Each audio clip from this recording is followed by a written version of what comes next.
malam iyayena ba su da shi, mijina kuma yana da shi, amma baya son taimaka musu, in ringa ɗiba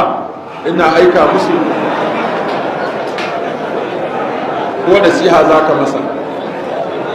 Sheikh Muhammad bin Salih Usaimin rahimahullahu ta'ala ya ba da fatawa kusan mai fuska 4 ko 5 game da mace ta ɗauki kayan mijinta ta bayar. Ya ce matsala ta farko, idan mace ta tabbatar cewa in ta ɗauki kayan mijinta ta bayar ba zai damu ba, amma shi ba zai bayar ba, amma an bayar ba zai damu ba, kuma abin yana da yawa,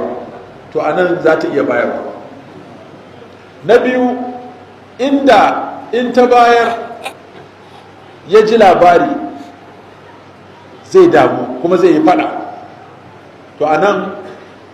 ba za ta bayar ba. sai guri na uku, inda in ta bayar ma zai gode, shi ba zai bayar ba, ko wanda shi ba zai ba amma aka bayar aka gaya masa cewa an bawa ne zai gode, to a nan ma za ta iya bayarwa. abu kuma da abin da za a bayar din za a duba yawansa da kuma bukatar mutanen. Idan abin yana da yawa sannan kuma ɗanye za a bayar ko da faffe kaɗan ko mai yawa, kamar yanzu misali sai kika dafa ko sai kika zuba iyayenki, wannan ai ba matsala bane, an dafa kin zuba iyayenki a kwano kin kai musu, amma ki jawo buhu ki raba biyu ki kai gidanku, ki jawo taliya ki raba biyu, ki jawo jarkan mai ki raba biyu, kin ga wannan ai za a samu matsala, musamman shi ma karamin mai shi ne ko kuma irin masu tanadin nan ne su ajiye.